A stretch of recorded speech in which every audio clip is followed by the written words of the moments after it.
أجمعين. اللهم صل على سيدنا محمد وعلى آل سيدنا محمد كما صليت على إبراهيم وعلى آل إبراهيم في العالمين إنك حميد مجيد. قال الله تبارك وتعالى في كلامه المجيد: أعوذ بالله من الشيطان الرجيم. بسم الله الرحمن الرحيم.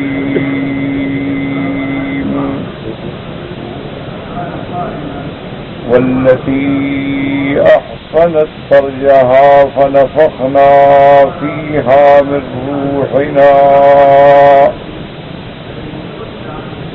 وجعلناها وابنها آية للعالمين.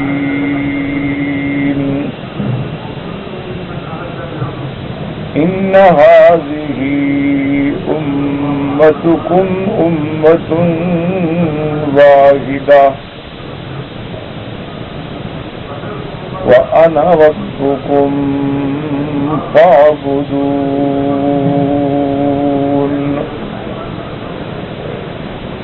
وتقطعوا أمرهم بينهم كل إلينا راجعون.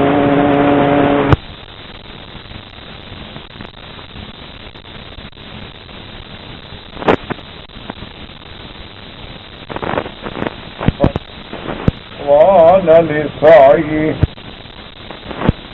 وإنا له كاتبون.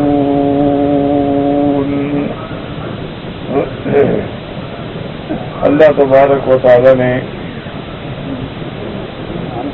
سیدنا زکریا علیہ السلام کے واقعہ مبارکہ کے بعد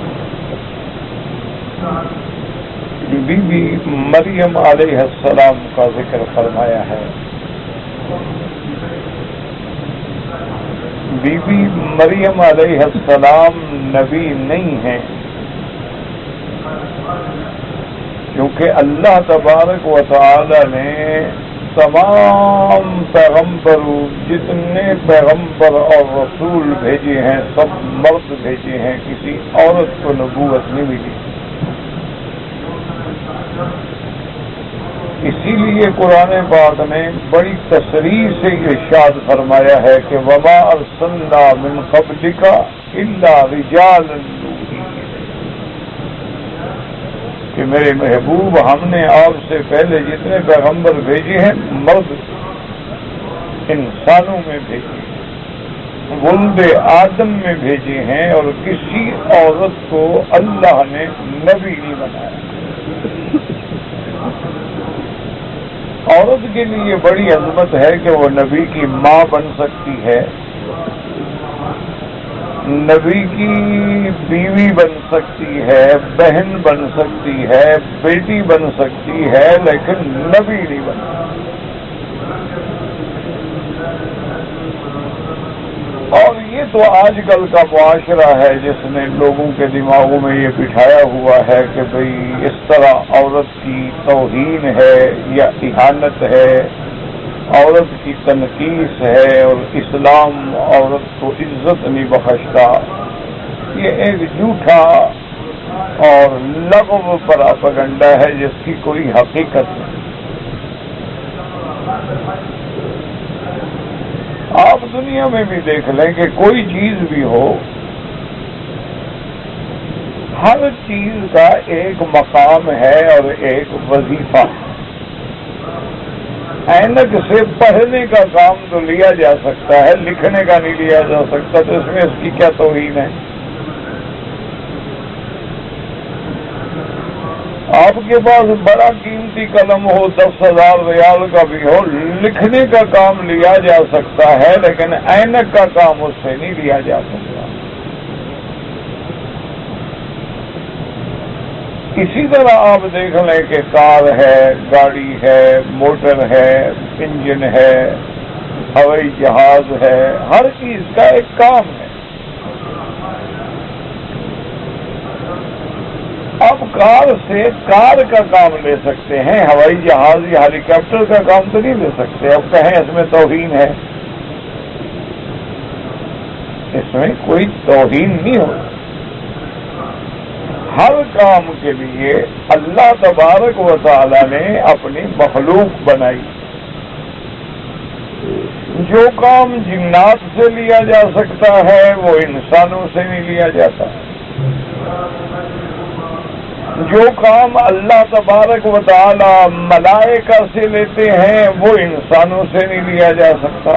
تو اس میں نہ ملائکہ کی توہین ہے نہ انسانوں کی توہین.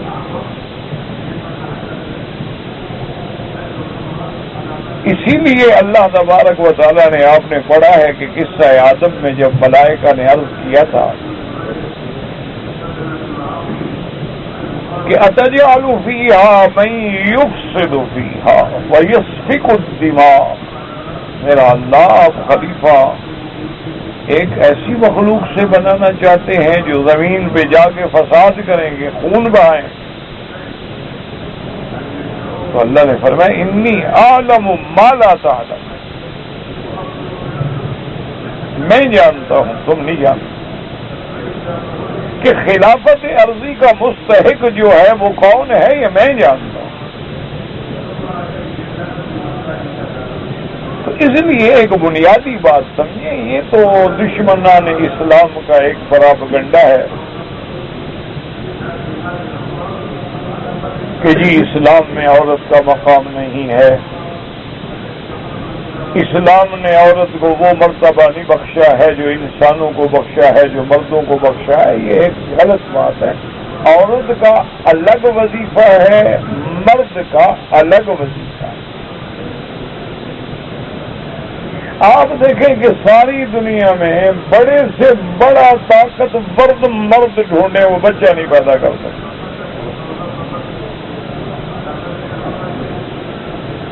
یہ کام اللہ نے عورت کے لیے رکھا.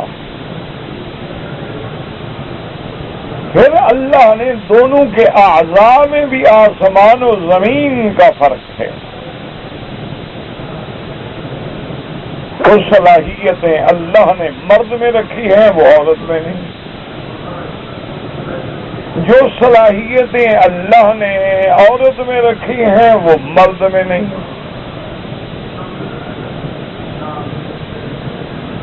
اور اس کے ساتھ دیکھیں کہ جب اللہ نے عورت میں ایک ایسی بات رکھی ہے کہ اس کے لیے ہر مہینے میں کچھ ایام کے مخصوص دن ہیں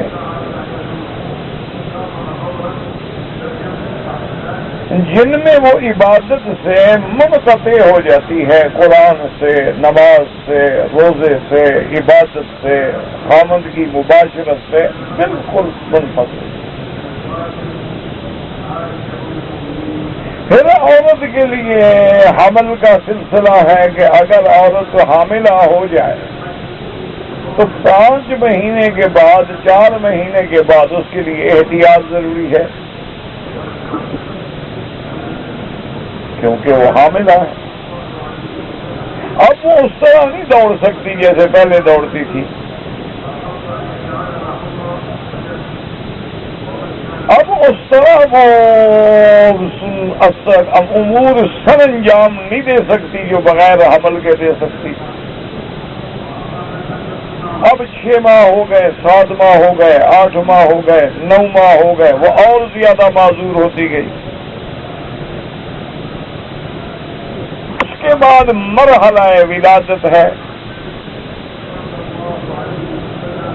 ولادت کے بعد عورت کے لیے مرحلہ رضاعت ہے کہ بچے کو دودھ پلانا ہے، اور معمولی مدت نہیں 2 سال.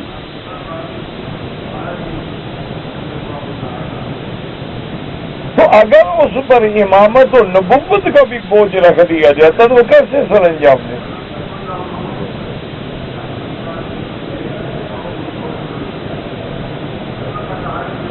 تو اس لیے ہمیشہ یاد رکھیں کہ یہ جاہلیت ہے، جاہلانہ پراپگنڈا ہے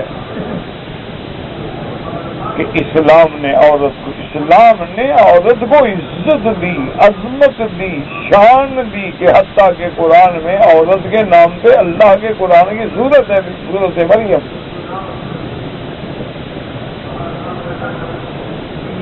لیکن عزت کا معنی یہ تو نہیں ہوتا کہ ہر وہ کام کرے جو مرد کر سکتا ہے۔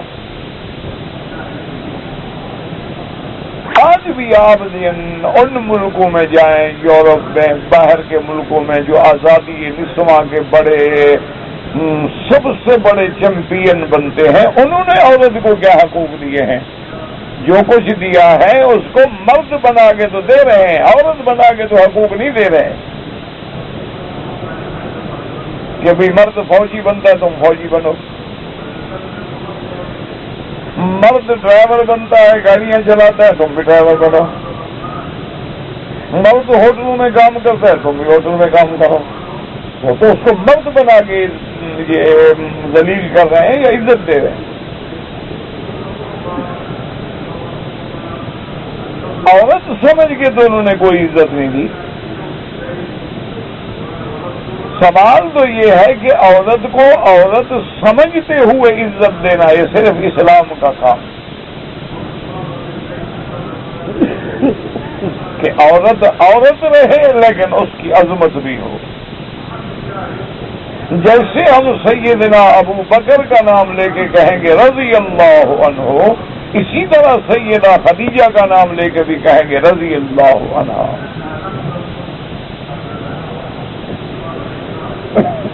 جس طرح ہم سیدنا ابو بکر رضی اللہ تعالی عنہ کو اول من صدق و آمن، کہ سب سے پہلے میرے محبوب پہ ایمان لانے والا، اسی طرح ہم اعتراف کرتے ہیں کہ اول من آمنت خدیجہ رضی اللہ تعالی عنہ۔ جس طرح سیدنا ابراہیم علیہ السلام نے کعبہ بنایا، پتھر پہ کھڑے ہوئے، مقام ابراہیم بنا، اسی طرح اسماعیل کا دوڑنا جو ہے وہ صفا مروہ بن گیا۔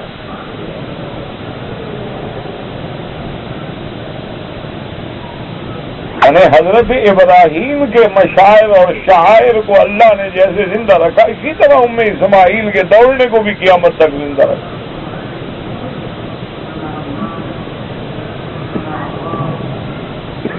جس طرح اللہ تبارک و تعالی نے اسلام میں مقام نبوت عطا فرمایا، عورت کے لیے اس سے بڑی کیا عظمت ہو سکتی ہے کہ وہ نبی کی ماں ہو،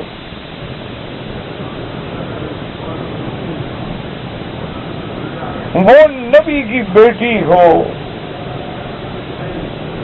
وہ نبی کی بہن ہو، وہ اللہ کے پیغمبر کی بیوی ہو۔ تو اس لیے ہمیشہ یہ مستشرقین اسلام اور اعدائے اسلام اور اعدائے دین کے پراپگنڈے سے خائف نہ ہوا کریں۔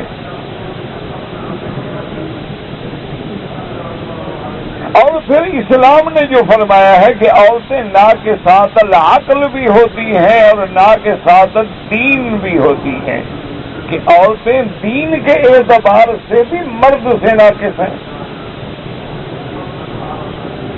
ایک مرد 30 روزے رکھے گا رمضان شریف کی، عورت تو نہیں رکھ سکتی۔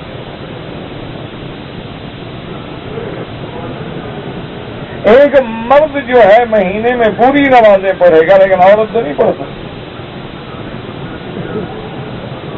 ایک مرد جو ہے وہ سال میں پوری نمازیں پڑھے گا لیکن عورت جو ہے مدت نفاس کبھی کبھی 40 دن بھی ہو سکتی ہے، نمازیں نہیں پڑھ سکتی۔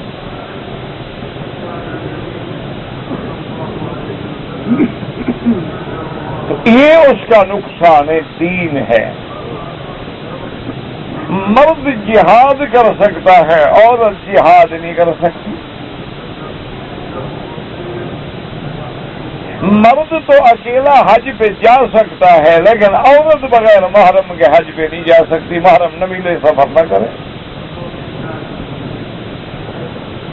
آپ کے ساتھ دین نقص دین تو واضح ہے۔ ناقصات العقل کا بھی حضور نے فرمایا. ناقصات العقل کا معنی یہ نہیں ہوتا ہے کہ نعوذ باللہ اور اس پر پاگل ہوتی. معنی حضور نے فرمایا انہن یکفرن العشیرہ، فرمایا کہ عورت کی طبع میں ہے، فطرت میں ہے کہ 50 سال کی زندگی بھی گزار دو، کہے گی تم نے میرے لیے کیا کیا ہے. ایک منٹ میں ساری خدمت پہ پانی پھیر دے گی. بھائی یہ گھر ہے، جگہ ہے، اس سے تو نکل گھر کیا ہے، تم نہیں رہتے ہو، میرے لیے تھوڑا ہے. بھائی میں مزدوری کر رہا ہوں، ملک چھوڑے بیٹھا ہوں، سفر کر رہا ہوں، کما رہا ہوں، پھر تو بچوں کے لیے کر، میرے لیے تھوڑا کر ہے.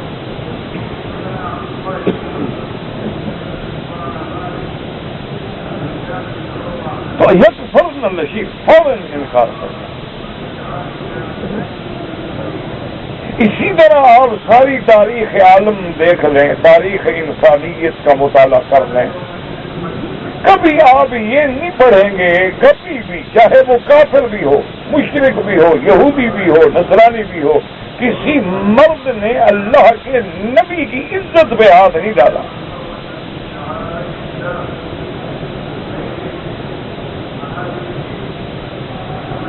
یہ تو کہتے رہے نعوذ باللہ کے دیوانے ہیں،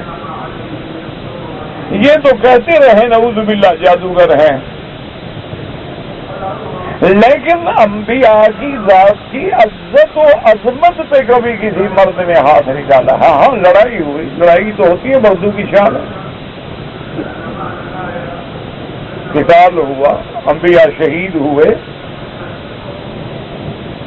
لیکن عزت پہ ہاتھ نہیں ڈالا ہے. اور اگر وہ کسی نے ڈالا ہے تو پھر یوسف کی عزت پہ امرات العزیز نے ہاتھ ڈالا ہے، عورت نے ڈالا ہے.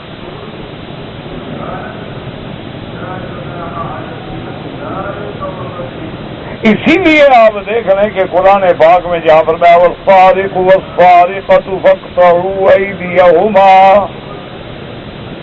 اللہ نے فرمایا چور مرد ہو یا عورت ہاتھ کاٹو دونوں کے.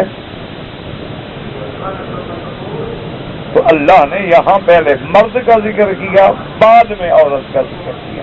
السارق کو مرد چور، سارقۃ تو عورت چور، مرد پہلے عورت بعد. لیکن جہاں زنا کا ذکر ہے فرمایا الزانیۃ والزانی فاجلدوا کل واحد منہما، زانیہ عورت، زانی مرد. وہاں عورت کو مقدم کیا کہ چوری کرنا جو ہے بہادری کا کام ہے، مرد کرتے ہیں، عورتیں کوئی لاکھ میں ایک چور ہو گئی.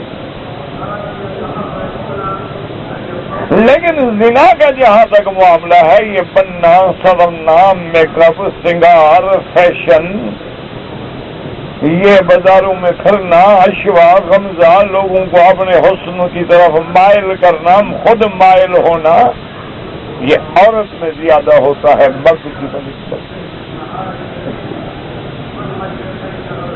یعنی ہم دیکھیں کہ حضرت یوسف علیہ السلام، چلو ایک منٹ کے لیے آپ کو نبی تو نہیں مانتے، سب نبوت بھی نہیں تھی، لیکن ایک آدمی کو خود غلام بنا کے خریدا جائے اور خریدنے والا عزیز جو ہے وہ یہ کہے کہ چلو اچھی بات ہے، بڑا اچھا بچہ ہے، ہم اس کو بیٹا بنا لیں.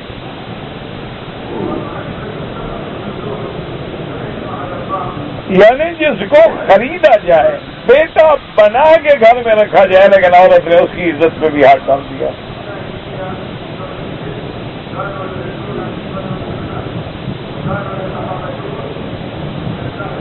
تو یہ ساری چیزیں جو ہیں وجہ کیا ہے کہ نہ کے ساتھ عقل اگر صحیح ہو تو کبھی ایسا اقدام کر سکتی.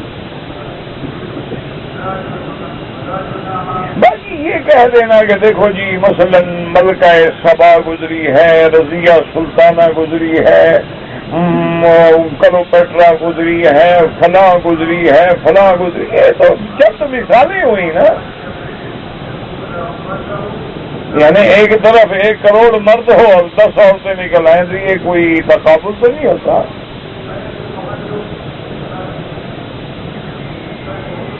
یہ تقابل تو نہیں ہوتا کہ چلو بھی کسی ملک میں 18 کروڑ کی آبادی ہے کہ 2 4 5 10 15 لڑکیاں اچھی عقل والی پیدا ہوئی.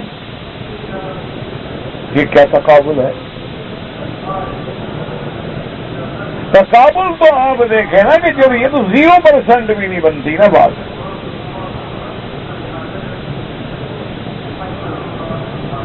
اور اسی لیے پھر یہ ہے کہ فرض محال اللہ نے جو عورت کے تقاضے رکھے ہیں، ایک عورت نے نبوت کا دعویٰ کر دیا اور کہا میں بھی نبی ہوں. جیسے آج کل ایک اور بھی اسلام کے خلاف سازش چلی ہے نا جی، عورت کو آزادی دو، عورت امام بنے، عورت جمعہ پڑھائے، عورت خطبہ دے، مرد پیچھے پڑھیں.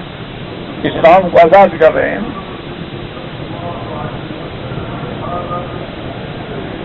اور دشمنوں کو بتا رہے ہیں دیکھو جی ہم نے عزت دی ہے. وہ کیوں تم اتنے اپنے آپ کو کمزور سمجھتے ہو کہ تم اسلام کے بنیادی اصول بھی بدل ڈالو؟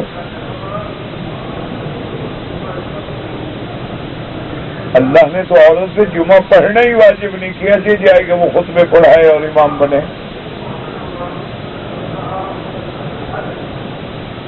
اللہ نے تو عورت کو حکم نہیں دیا کہ تم مؤذن بنو، امام بنو. اللہ نے تو عورت کی آواز پر بھی ایک حجاب رکھا ہے کہ تم اتنا زور سے قرآن بھی تلاوت نہ کرو، تیری آواز کی وجہ سے کوئی فتنے میں مبتلا نہ ہو جائے.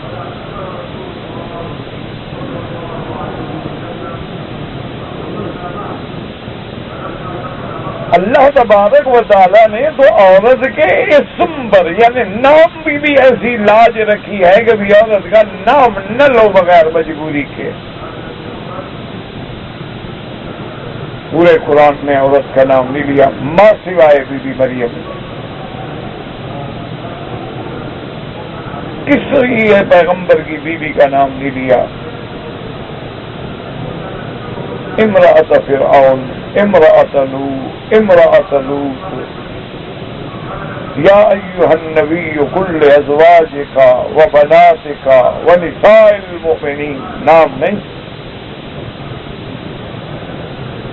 کبھی دشمن نام سے بھی اسکینڈل بنا لیتے ہیں. اسلام نے تو اتنا حکم دیا ہے کہ تم اگر کوئی کنڈی کھٹکھٹائے، دروازہ کھٹکھٹائے یا فون پہ بات کرے فلا تخضعن فی القول، اور میں نرم لہجے میں بات نہ کیا کرو. فَيَطْمَعَ الَّذِي فِي قَلْبِهِ مَرَضٌ، جو بندہ گندا ہے اس کے دل میں کوڑ ہے، وہ اس کے دل میں بیماری پیدا ہو سکتی ہے.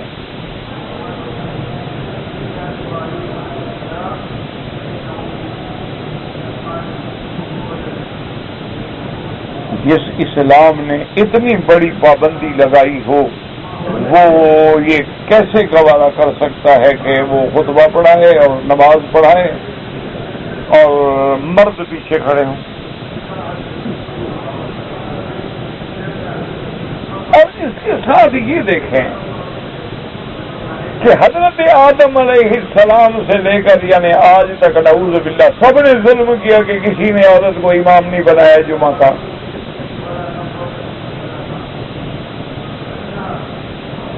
کم از کم عیسیٰ علیہ السلام تو بی بی مریم کو بنا لیتے. تم اگر عیسائی ہو، عیسیٰ علیہ السلام کو مانتے ہو، تو بی بی مریم نے کبھی خطبہ پڑھایا، جمعہ پڑھایا؟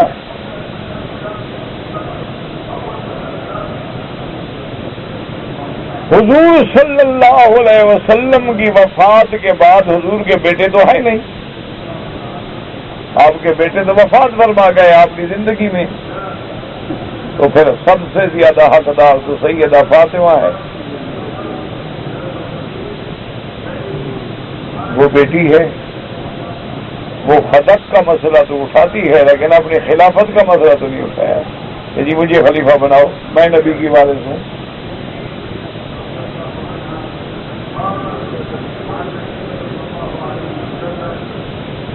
اس کا مطلب ہے کہ صحابہ میں بھی انصاف نہیں تھا، انہیں نبی کی بیٹی کو بھی مسجد کا امام نہیں بنایا. چلو کہتے بھائی خلافت ابو بکر کو دے دو، مسجد نبی میں نماز بھی فاطمہ پڑھاتی رہے. انہوں نے بھی انصاف نہیں کیا. اب تم اسلام کے ساتھ انصاف کر رہے ہو. کہتے ہیں جی اجتہاد، یہ اجتہاد ہے کہ بھئی عورت کو امام بنا دو، اجتہاد ہے. ماشاء اللہ.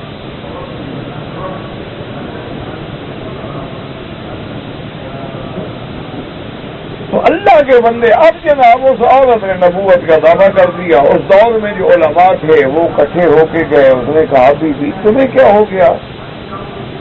اللہ کے نبی کے بعد تو کوئی نبی نہیں ہے. حضور خاتم النبیین ہیں، خاتم المرسلین ہیں. آپ تو امام الانبیاء والمرسلین ہیں. آپ کو تو اللہ نے نبوت بند کر دی. آپ کیسے نبی بن گئی؟ حضور پاک نے اس آیت کی تفسیر میں خاتم النبیین میں خود ترجمہ فرمایا کہ لا نبی بعدی، میرے بعد کوئی نبی نہیں ہوگا. آپ کیسے بن گئے؟ انہوں نے کہا کمال ہے یار، کیسے مولوی ہو تم؟ اللہ کے نبی نے تو ٹھیک کہا ہے کہ لا نبی بعدی، کہ میرے بعد مرد نبی نہیں ہوگا. یہ تو نہیں کہا کہ عورت بھی نہیں ہوگی. میں تو نبیہ ہوں نا، نبی تو نہیں ہوں.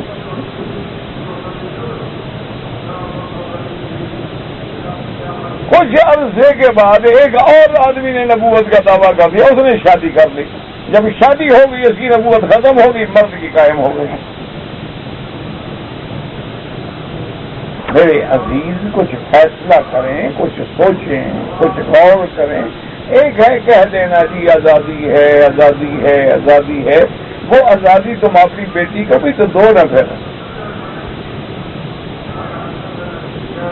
وہ آزادی تم اپنی بیٹی کو، اپنی بیوی کو، اپنی بہن کو بھی دو. دوسروں سے تو مطالبہ نہ کرو نا صرف.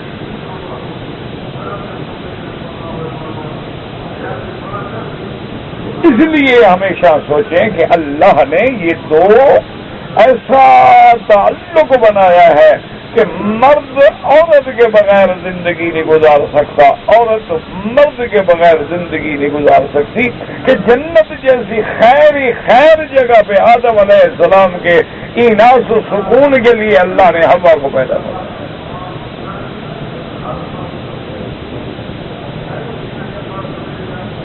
کہ آدم اگر ہوا کے بغیر نہیں رہ سکتے اور ہوا آدم کے بغیر. اللہ تبارک و تعالی نے زندگی کے معاملات جو ہیں کچھ داخلی ہوتے ہیں، کچھ خارجی ہوتے ہیں. کچھ باہر کے امور ہیں، کچھ اندر کے امور ہیں. اندر کے امور اللہ نے عورت کے ذمے لگائے، باہر کے امور اللہ نے مرد کے ذمے لگائے. تب ہی یہ معاملہ چلے گا.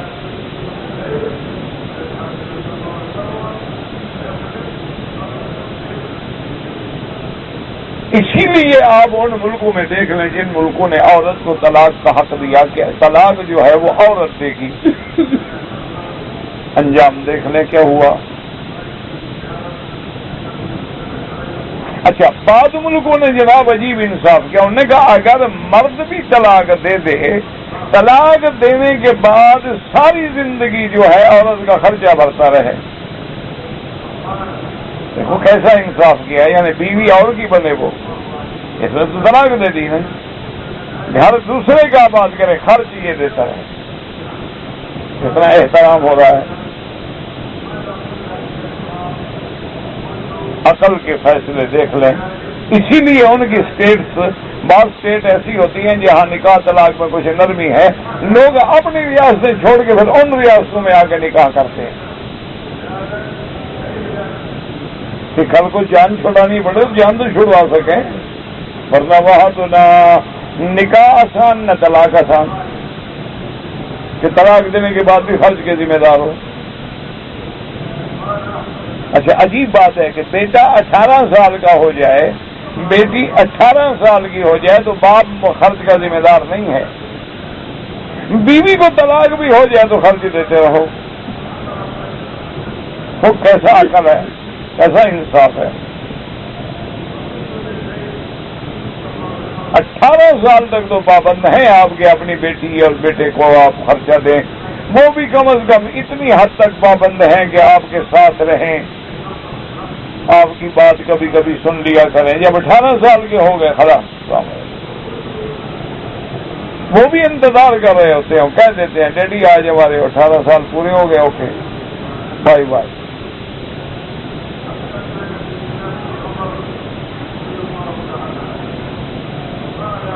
کیسا عقل ہے ماشاءاللہ.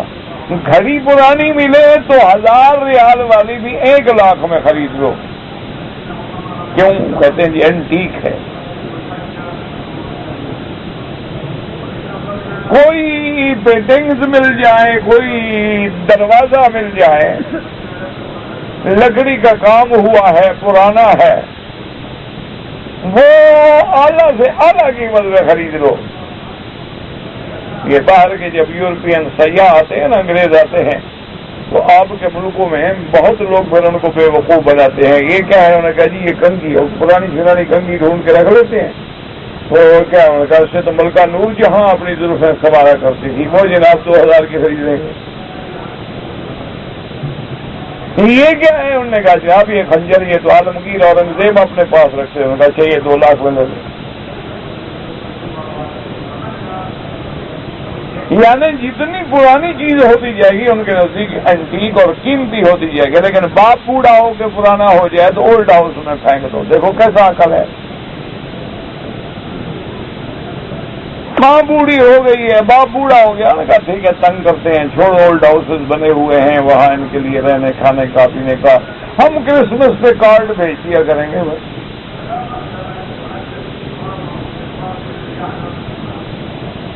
اچھا باپ مر گیا جی, اطلاع آ گئی جی تمہارا باپ اولڈ ہاؤس میں مر گیا ہے. اس نے کہا آج ویکینڈ ہے, میں تو اپنی گرل فرینڈ کے ساتھ جا رہا ہوں, فی الحال اس کو رکھ دو. یا آپ ایسا کریں کہ کسی کمپنی کو فون کر کے اس کو دفن کروا دو, میں پیمنٹ کر دوں. یہ بھی شریف بیٹا جو بہت اچھا آدمی ہو, کہتے میرے چھٹی کے دن ہے وہ میں اپنا خراب نہیں والی قوم, اور یہ ہے انصاف والی قوم.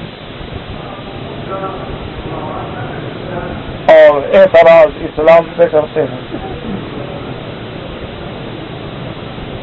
اس لیے ہمیشہ یاد رکھے کہ اسلام دین حق ہے, اسلام دین عدل ہے, اسلام دین عقل ہے, اسلام دین عالم ہے, اسلام سبب فلاح اور فوز دارین ہے. اس کے مقابلے پہ قیامت تک کوئی طاقت جو ہے نہ دستور پیش کر سکتی ہے, نہ ایسے اصول پیش کر سکتی ہے.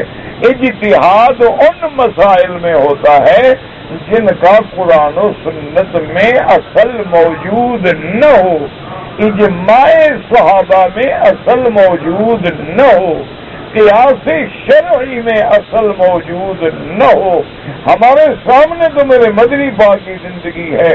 آپ نے اپنی زندگی میں کسی ایک چھوٹی سی مسجد میں کسی عورت کو حکم دیا ہو کہ تم امام و مرد تمہارے پیچھے نماز پڑھے گی؟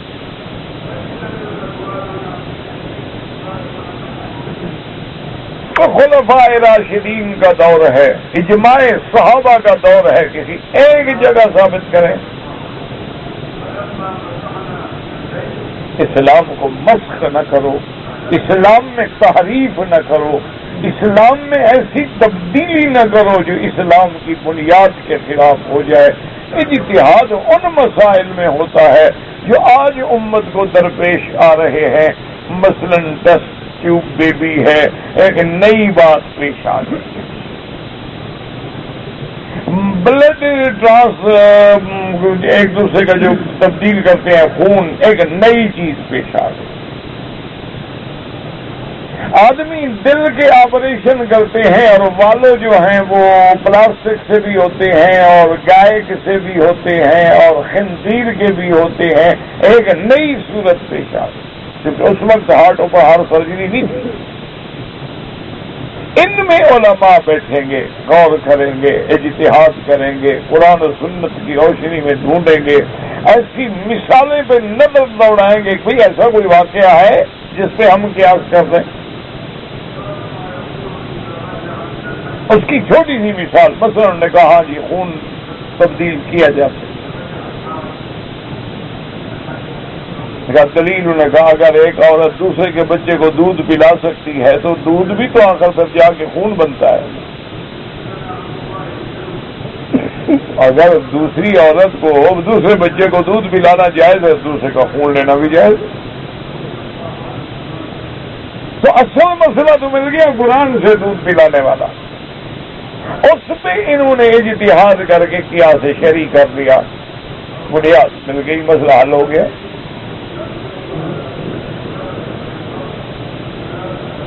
اسی طریقے سے بہت سارے مسائل ہیں. اب الحمدللہ جیسے یہاں اللہ اس حکومت کو جزائے خیر دے, جیسے انہوں نے اپنی المجمل فقہ الاسلامی کتاب ایک بہت بڑا عظیم کام شروع کیا ہے جس میں سینکڑوں کتابیں الحمدللہ منظر عام پہ آ گئی ہیں. اور اسی طرح انڈیا میں شیخ مجاہد الاسلام قاسمی رحمۃ اللہ علیہ نے فقہ اکیڈمی کی بنیاد رکھی. ان کے بھی تقریباً 25 اجلاس ہو چکے ہیں اور جدید مسائل پہ الحمدللہ بڑی قیمتی آراء اور ابحاث آ گئی ہیں.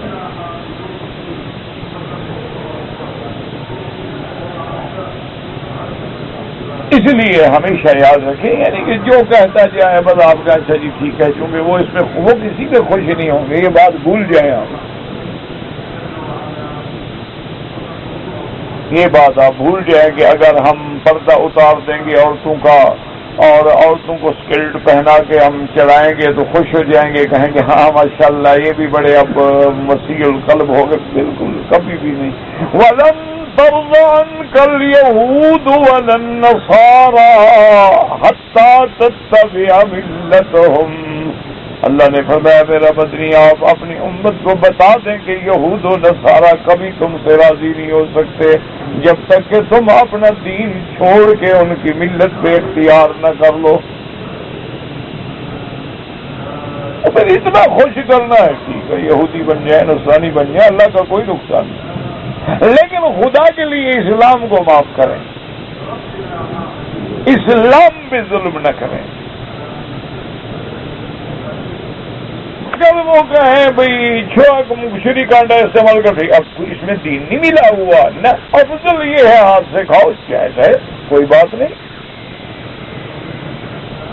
لیکن جب افضل پہ عمل ہو سکتا ہے تو پھر آدمی آخر کیوں چھوڑے. اور بعض چیزیں ایسی ہیں ہاتھ سے نہیں کھائی جا سکتی, ٹھیک ہے کوئی بات نہیں. اسلام میں ہے کہ اگر مجبوری ہے تو کھڑے ہو کے پیشاب کر سکتے ہو, لیکن مجبوری نہیں تو کیوں کھڑے ہوں.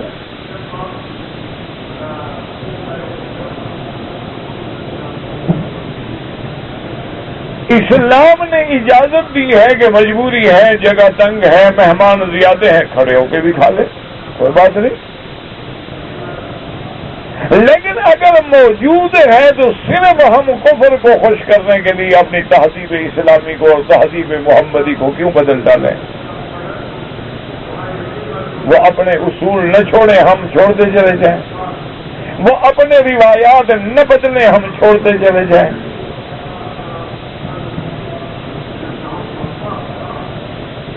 کل اگر ان کے نزدیک بھائی اور بہن کا نکاح جائز ہو جائے ہم بھی آزاد ہونے کے لیے اسی طرح کر لیں.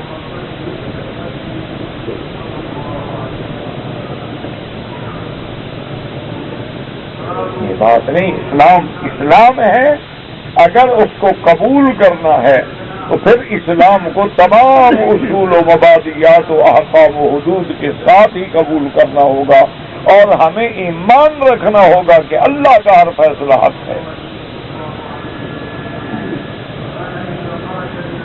اب اس لیے بی بی مریم کا ذکر آیا. وجہ کیا ہے کہ حضرت زکریا کے ساتھ بی بی مریم کا قصہ جڑا,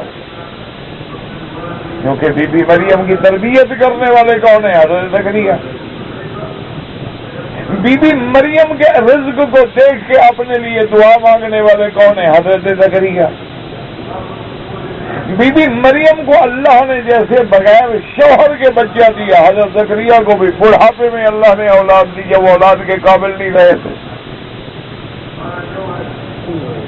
بی بی مریم کو اللہ نے کنواری رکھتے ہوئے بغیر شوہر کے بغیر نکاح کے اولاد بھی اسی طرح اللہ پاک نے حضرت زکریا کی پوری بیوی جو بانجھ ہو چکی تھی 90 سال کی عمر میں پہنچ چکی تھی اس کو ٹھیک کر دیا اولاد دے دی. اس لیے یہ قصہ مبارک جو تھا ایک دوسرے سے جڑا ہوا ہے، مربوط ہے. اسی لیے صورت آل عمران میں بھی اس کی تفصیل موجود ہے، اسی طرح اسراء میں بھی ہے، اور اسی طرح صورت انبیاء میں بھی ہے. اسلام کے نزدیک سب سے بڑی چیز جو ہے وہ عفت ہے، وہ شرافت ہے، وہ عزت ہے. یعنی سب سے عورت کی مقام کیا ہے کہ اس کا دامن جو ہے عزت کا محفوظ.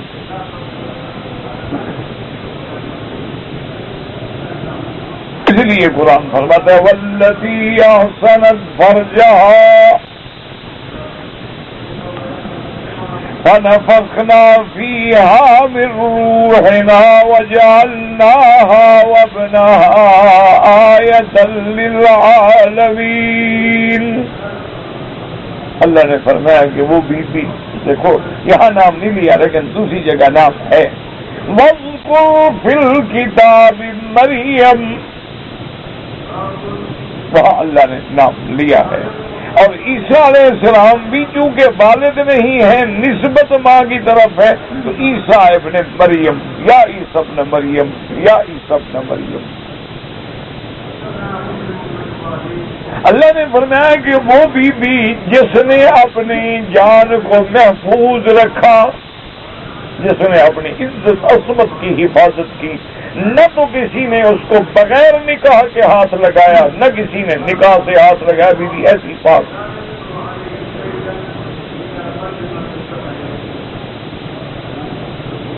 اسی لیے قرآن کہتا ہے کہ قیامت میں اللہ تبارک و تعالی جو حور العین عطا فرمائیں گے اپنی رحمت سے مومنوں کو، اللہ نے ان کی صفت جو ہے وہ یہی بیان فرمائی ہے کہ وہ ایسی پاک ہوں گی، وہ ایسی عفیفہ ہوں گی، وہ ایسی عفت معاب ہوں گی کہ جن کو کسی انسان اور کسی انسان تو انسان کسی جن بھی نہیں چھوا ہوگا.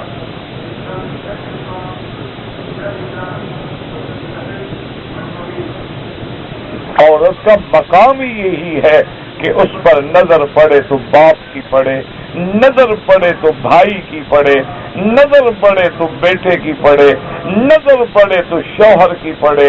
اور اس کی عزت و عصمت کا محافظ بھی شوہر ہے اور حق بھی شوہر کا. اس لیے اللہ نے ان کی شان بیان کی کہ بی بی مریم وہ جس نے اپنے آپ کو قابو میں رکھا. احسنت اصل حسن حسین سے ہے نا، قلعہ بند.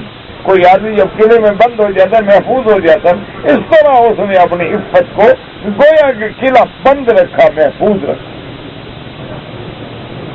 پھر ہم نے حضرت ابراہیم علیہ السلام کے ذریعے ان میں روح پھونکا، ان کو بیٹا دیا. وَجَعَلْنَاهَا وَإِبْنَهَا آيَةً لِلْعَالَمِينَ. اللہ نے فرمایا ہم نے خود بی مریم کو بھی اس کے بیٹے کو بھی تمام عالم کے لیے ایک نشانی بنایا قدرت کی کہ دیکھو میرا کمال قدرت، کہ میں اگر چاہوں تو آدم کو بغیر باپ اور ماں کے پیدا کر دوں، میں اگر چاہوں تو حوا کو آدم سے پیدا کر دوں، میں اگر چاہوں تو بی بی مریم سے بغیر شوہر کے عیسیٰ کو پیدا کر دوں، میں اگر چاہوں تو کن سے ملائکہ پیدا کر دوں، میں اگر چاہوں تو کن سے ساری مخلوق پیدا کر دوں. اللہ نے ان کو اپنی قدرت کے لیے ایک عظیم نشانی بنا دیا کہ غور کرو اور دیکھو اور اللہ کی قدرت کو پہچان. اب مفسر رحمۃ اللہ علیہ فرماتے ہیں ہاں کذا یذکر تعالی قصۃ مریم و ابنہا عیسیٰ علیہم السلام. اسی طرح اللہ نے بی بی مریم اور ان کے بیٹے حضرت عیسیٰ علیہ السلام کے قصے کو مقرونۃ بقصۃ زکریا و ابنہ یحییٰ علیہم السلام. اللہ پاک نے بی بی مریم ان کے بیٹے حضرت عیسیٰ کے قصے کو بھی حضرت زکریا اور ان کے بیٹے حضرت یحییٰ کے قصے کے ساتھ ملا کے ذکر کیا ہے. فَيَذْكُرُ أَوَّلًا قِصَّةَ زکریا، پہلے اللہ نے حضرت زکریا علیہ السلام کا قصہ ذکر کیا، ثم يتبعها بقصة مریم، پھر اس کے بعد بی بی مریم کا قصہ ذکر کیا۔ کیوں؟ لأن تلك مربوطة بهذه، گویا کہ یہ دونوں قصے ایک دوسرے سے جڑے ہوئے ہیں۔ فَإِنَّ إِيجَادُ وَلْدٍ مِّن شَيْخٍ كَبِيرٍ قَدْ طَالَ فِي السِّنِّ، وہاں بھی اللہ نے ایک ایسے بوڑھے انسان سے جو بالکل آخری عمر میں پہنچ چکے تھے اس کو اولاد پیدا کی۔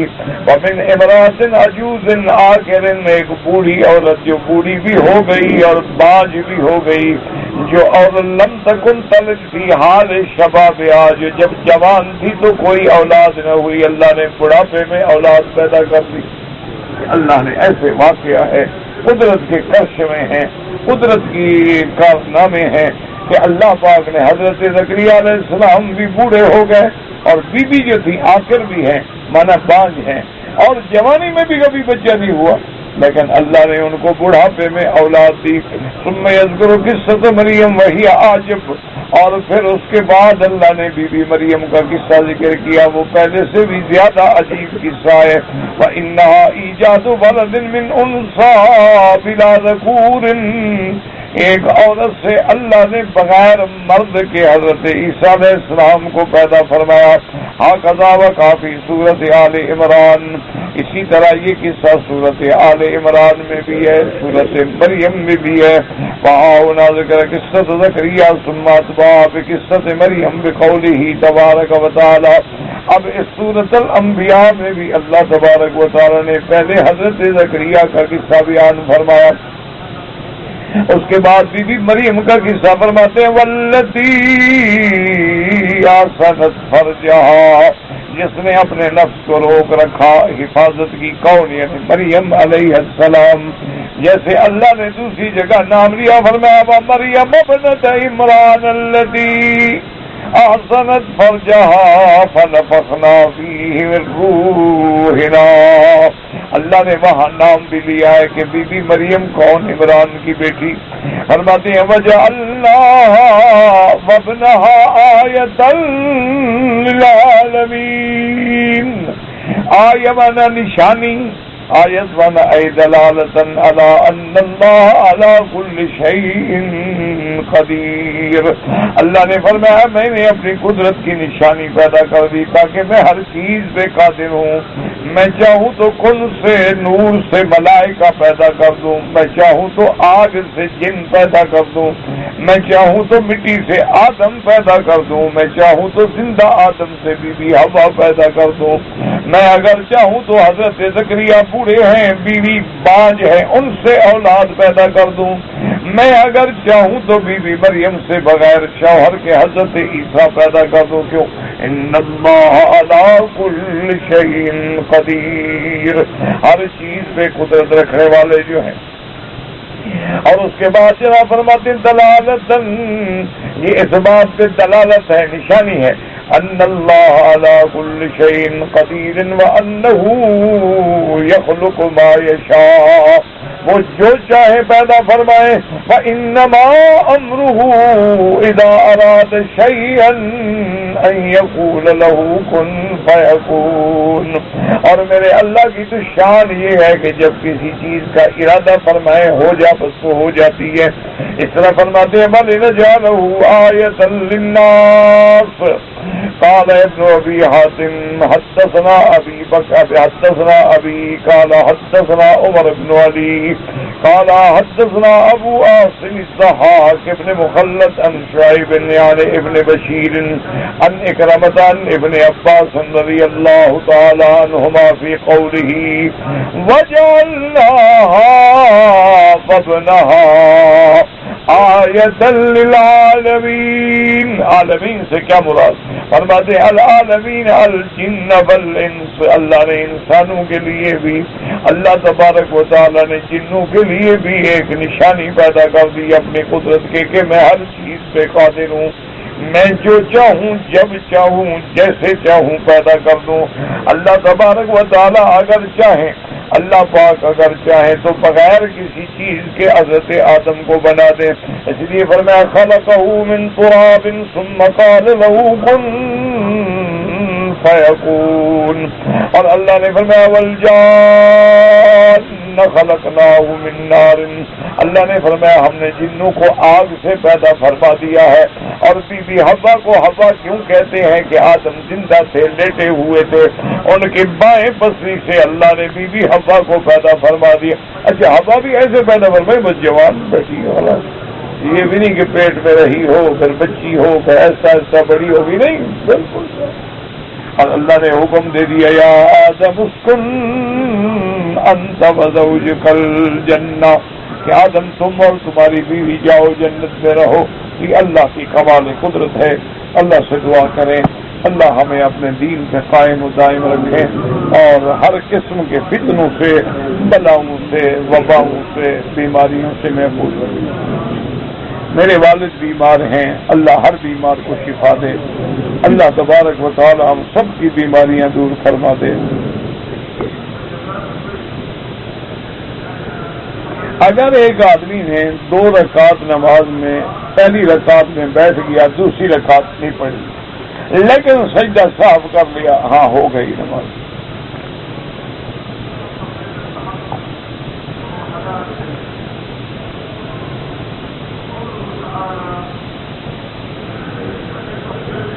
اگر دم ہے نا میرا بھائی تو وہ پیسے نہیں دیے جا سکتے, لازماً دم دینا ہوگا, بکری جی پہ کرنا ہوگا. یہ تو پھر ہم اپنا عقل لڑا رہے ہیں نا, ورنہ حضور جیسے رحمت للعالمین نہ فرماتے تھے بھی دم نہ دو, پیسے دے دو. بعض چیزیں ایسی ہیں جن میں ہمیں اختیار ہے, چاہیں تو ہم دم دیں, چاہیں تو ہم روزہ رکھیں, چاہیں تو ہم صدقہ و خیرات کریں. بعض چیزیں ایسی ہیں جس میں صرف دم ہی دینا ہے, اس کے بدلے میں پیسے نہیں دیے جاتے. اور ایک بات یاد رکھو, علماء نے لکھا ہے کہ جیسے انسان کو اللہ نے جان بھی دی ہے, روح بھی دی ہے,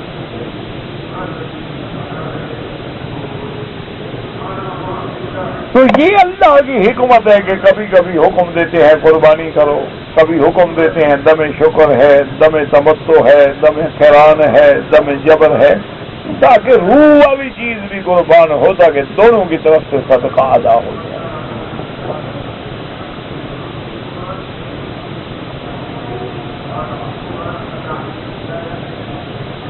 میرا بھائی اگر کوئی آدمی زندہ ہے تو اس کے لیے عمرہ کرنے کی کوئی ضرورت نہیں, اس کے لیے دعا کرو اللہ اس کو عمرہ نصیب کرے. البتہ فقہا نے اجازت یہ دی ہے کہ تم عمرہ اپنے لیے کرو, لیکن جب کر لو فارغ ہو جاؤ دعا کرو کہ اللہ اس کا ثواب فلاں وہ دے دے, تو اللہ قادر ہے کہ ثواب عطا فرما دے. اگر ایک آدمی نے مثلا 3 دن عمرہ کیا, ہر دن عمرہ کیا, تو ہر دفعہ اس طرح پھروانا ہوگا, بال ہوں یا بال نہ ہوں.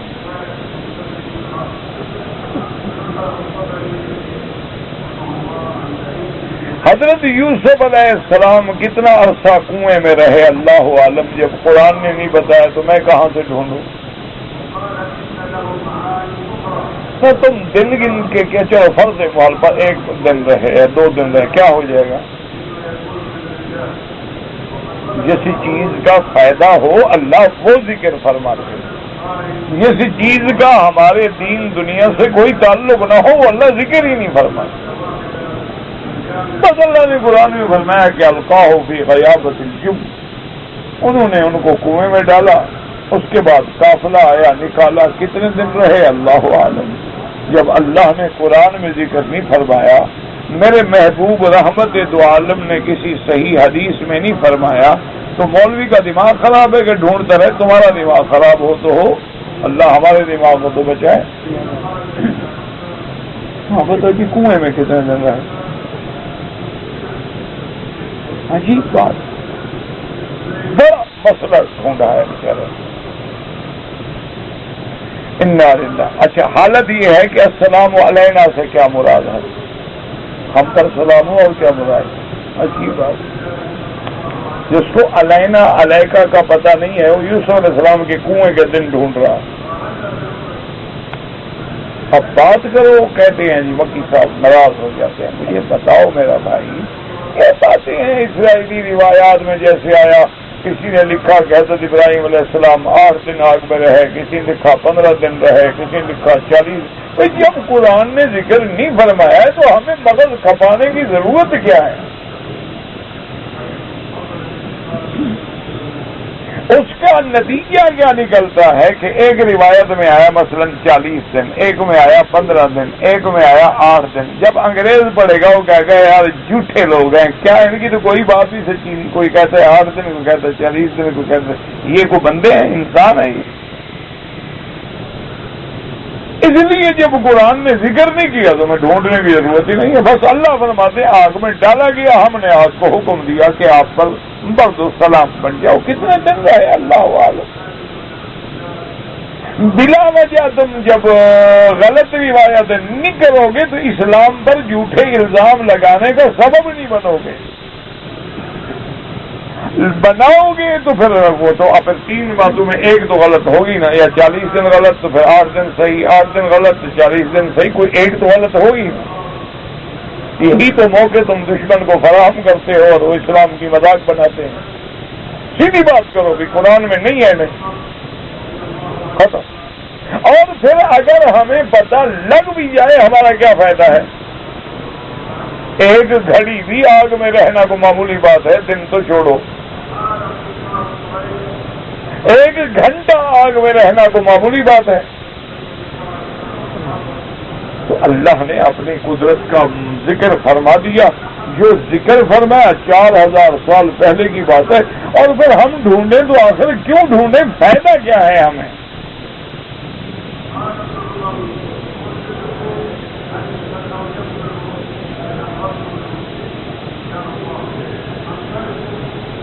ایک آدمی ریاض سے حج پہ آیا تھا, اس سے غلطی ہو گئی, اس پہ دم پڑ گیا. اس نے اپنے ایک دوست کو پیسے دے دیے کہ میرا دم ادا کر دو. اس دوست نے ابھی تک دم نہیں دیا. دوست ایسے ہوں کہ ماشاءاللہ دوست ماشاءاللہ کیسا کیسا خیر خواہ دوست ہے, اس پہ دم پڑی ہوئی ہے, وہ ذمہ داری کرتا ہے. تو اب مجھے بتاؤ کہ میں کیا کروں, تمہارے ساتھ چلوں اس کے گھر؟ ہاں مجھے بتاؤ, منت کریں جب کے, یا جس کی دم دوست کھا جائیں وہ مولوی مکی ادا کریں؟ آپ فیصلہ کریں. یہ کوئی مسئلہ ہے جو آپ نے مجھ سے پوچھنا؟ نہیں دیتا اللہ حیا دے, اللہ ہدایت دے, دعا کرو. تم جانتے ہو تو اس کو جا کے شرمندہ کرو بھی, تم اپنے دوست کی دم ادا کرو. میں کیا کروں اس میں؟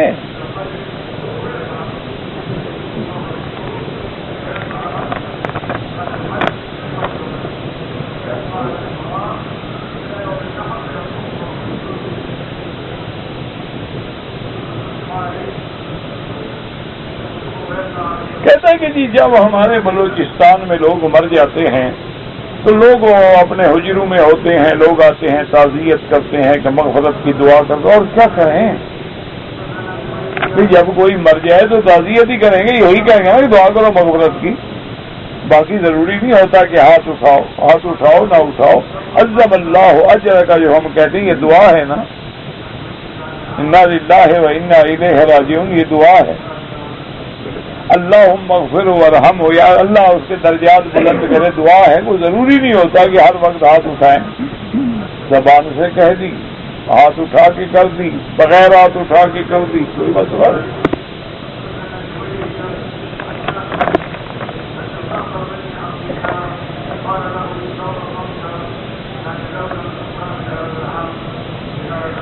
میت کے لیے دعا, سب سے بڑی دعا جو ہے جنازہ کیا ہے؟ یہ کیسے آپ نے لکھا ہے کہ پنجاب میں مرنے سے پہلے, دفن کرنے سے پہلے میت کے لیے دعا نہیں کرتے؟ کیا مطلب یہ اللہ مغفر ہے یہ نام اتنے, یہ کیا ہے؟ ہاں جنازہ جب پڑھتے ہو تم گالیاں دیتے ہو یا دعا کرتے ہو؟ تو دعا تو ہو گئی. تو یہ آپ کیسے کہتے ہیں کہ پنجاب میں دعا نہیں کرتے؟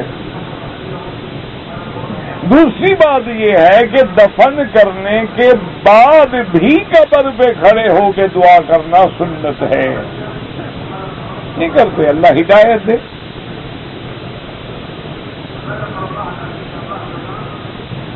یا اللہ یا محمد، یا حرف ندا ہے اور ندا صرف اللہ کو کی جاتی ہے، لہذا اللہ کے ساتھ تو لکھ سکتے ہیں یا اللہ، لیکن اللہ کے سوا کسی غیر کے ساتھ حرف ندا نہیں لگایا جاتا.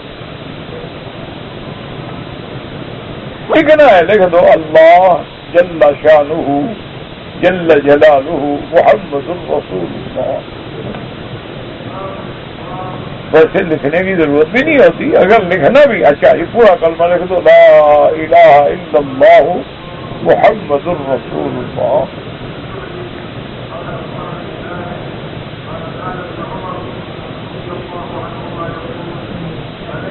مونچھیں کٹوانا تو سنت ہے، داڑھی منڈوانا گناہ کبیرہ ہے، کٹانے والا یا منڈانے والا فاسق و فاجر ہو جاتا ہے.